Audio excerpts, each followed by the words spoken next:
Hi friends, இன்னைக்கு வீடியோவில் ஒரு யூஸ்ஃபுல்லான இன்ஃபர்மேஷன் தான் உங்கள் கூட ஷேர் பண்ணிக்க போகிறேன். ஸோ ஃபுல்லாக பார்த்துட்டு நீங்களும் ஏதாவது ப்ராடக்ட் வாங்கி என்ன மாதிரி ஏமாந்துருக்கீங்களான்னு மறக்காமல் கமெண்ட்ஸில் சொல்லுங்கள். ரீசெண்டாக நியர்பை சூப்பர் மார்க்கெட்டுக்கு போயிருக்கும்போது 50 கிராம்ஸ் அளவுக்கு கொக்கோ பவுடர் வந்து 150 ருபீஸ் சொன்னாங்க. ஸோ அதுவுமே வாங்கிட்டு வந்து ரீசெண்டாக ப்ரௌனி வீடியோ கூட போட்டிருந்தோம் இல்லையா. ஆன்லைனில் ரேண்டமாக ஏதோ செக் பண்ணும்போது என் கண்ணுக்கு ஒரு ப்ராடக்ட் பார்த்தேன்.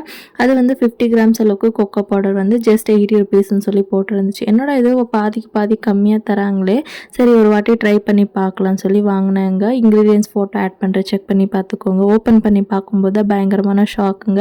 காஃபி பவுடர் விட அந்த டார்க்கான கலரில் ஒரு மாதிரி இருந்துச்சுங்க. ஸ்மெல்லாம் கோகோ பவுடர் மாதிரி தான் இருந்துச்சு. அந்த கலர் பார்த்ததுமே எனக்கு ரொம்ப பயமாயிடுச்சு. என்னடா இது இவ்வளோ டிஃப்ரென்ஸில் இருக்குன்னு பாருங்கள். இது வந்து ஒரிஜினல். ஸோ கண்டிப்பாக நீங்களும் ஏதாவது ப்ராடக்ட் வாங்குறீங்கன்னா கண்டிப்பாக இன்க்ரீடியன்ட்ஸ் எல்லாம் பார்த்து வாங்கிக்கோங்க. மார்க்கெட்டில் இப்போ நிறைய ப்ராடக்ட்ஸ் டூப்ளிகேட்டாக விற்றுட்ருக்காங்க. So be careful and take care.